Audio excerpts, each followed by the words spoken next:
Things just got real for the Boston Bruins after losing to the Edmonton Oilers.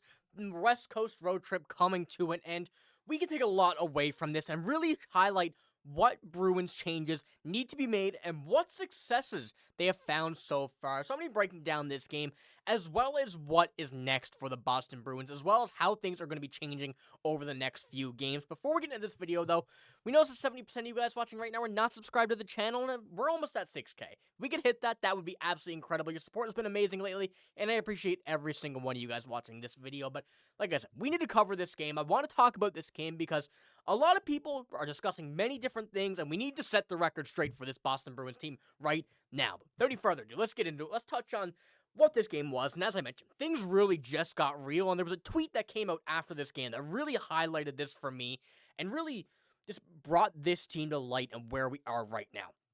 Before we get into that, though, I'm going to cover the game, get into what we saw in this game, and really kind of break down how this team has evolved, and especially what we've noticed over this West Coast road trip. So, first of all, let's pull up the box score here of the game. I'll pull up on the bigger screen so you can see.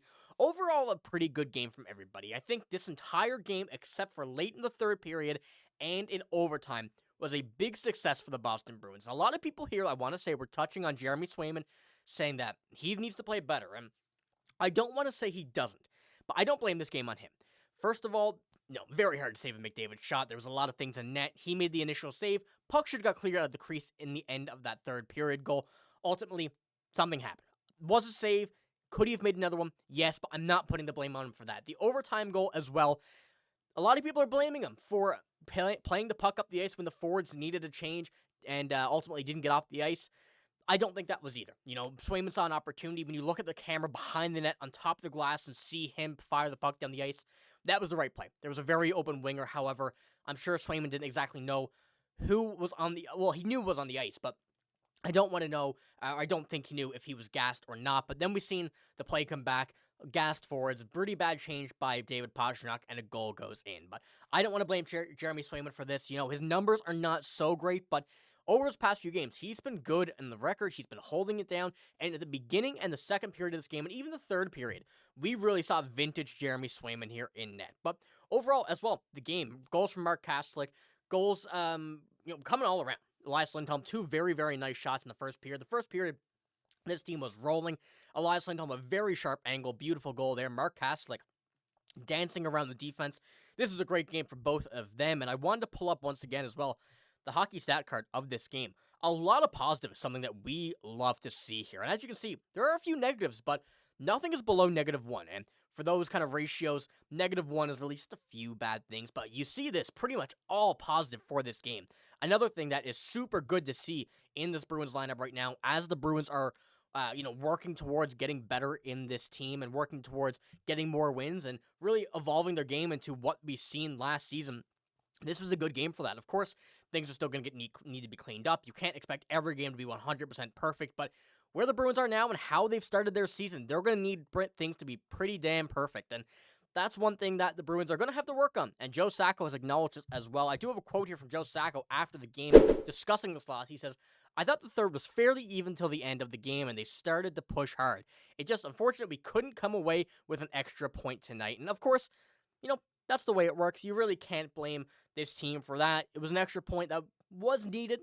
I would say they wanted to get this one, but coming out of this 1 point is not as bad as it may seem. So ultimately, a pretty good game from this team, and I think that everybody, including the fans, the players, and everybody here, wanted to see a 2 points come out of this, but could be much worse here on this sector of things. But making it look as what I mentioned earlier, really something that brought to light is that the Bruins moved out of the playoff spot tonight and headed into wild card 1. Still a playoff spot, but not in a guaranteed, situation where we want to see this team. Now, the fact that the Bruins, after where they've started compared to what we've seen as of late, are in a wild card spot right now and still have majority of the games played on quite a few teams here. However, there are going to be some more losses from these teams. We have to assume that the Maple Leafs, the Panthers, the Lightning are all going to have a few struggles here and there once again.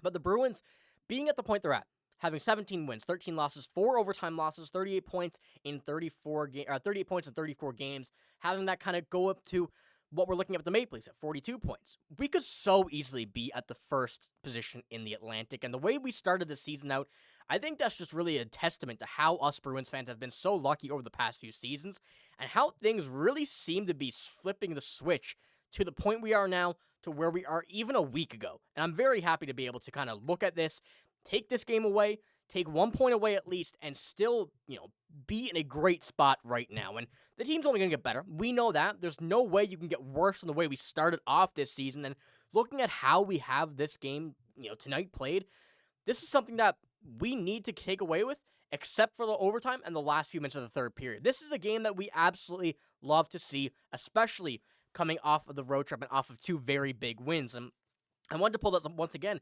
After losing to Winnipeg, losing to Seattle, 2 very, very bad losses. Let's not sugarcoat that at all. Calgary, Calgary, Vancouver, and Edmonton tonight, 3 very good games, and just unfortunately couldn't come out with a win. We saw the adversity in the Calgary game, coming back late, getting to overtime, winning the game, an absolute dominant performance against Vancouver, and tonight in Edmonton, playing a full, really, let's just say 50, 55 minutes tonight. This is a very good sign. And now Buffalo, Washington coming up next. Buffalo playing horrible. This needs to be a win. This needs to be a dominant win, and one that a lot of people are going to actually recognize the Bruins are a serious team. Then we look at Washington. I can go back and pull up our last screenshot here.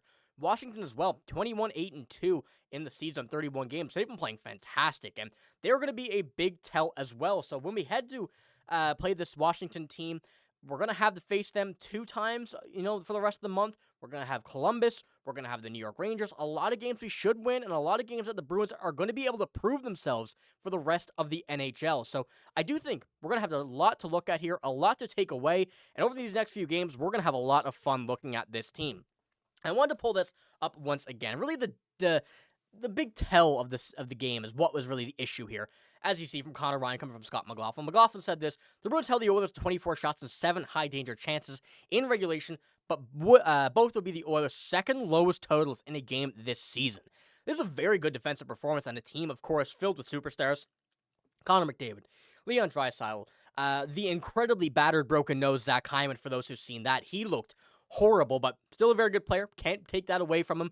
This Edmonton Oilers team is a very, very good team, but looking at how the Bruins played against them tonight, looking at how we should be able to shut down everybody for majority of the game, is something we need to take away from this, something we need to consider in every single game for the rest of the season. And Connor Ryan went on further with this, said, frustrating result tonight for the Bruins, some really bad changes and rough goals against pretty spoiled a pretty competitive effort for the Bruins. I do think if they're looking for the silver lining, the Bruins' overall defense structure and buy-in there has continued to improve. And of course, this is a very, very good sign. As I mentioned pretty much this entire video, it is very hard to get as worse as they were earlier this season. So looking at this team, how they're evolving, how they're coming into the light of what we expected from the Bruins is something to be very good at. And of course, as I mentioned in earlier today's video, or yesterday's video at the time, I'm recording this right after the game, but it is once again very late West Coast road trip, so I'm going to post this in the morning. This is when you guys are seeing this.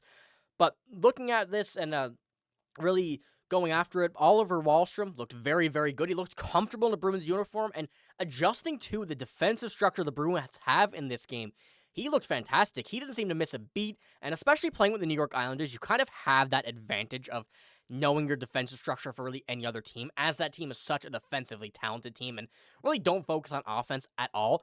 So I do think this is a very good game to take away for the Bruins, and let me know what you think. I want to know what you guys think as well, and before we finish this video off here, I will pull up the stat card once again, just to kind of throw Oliver Wahlstrom there.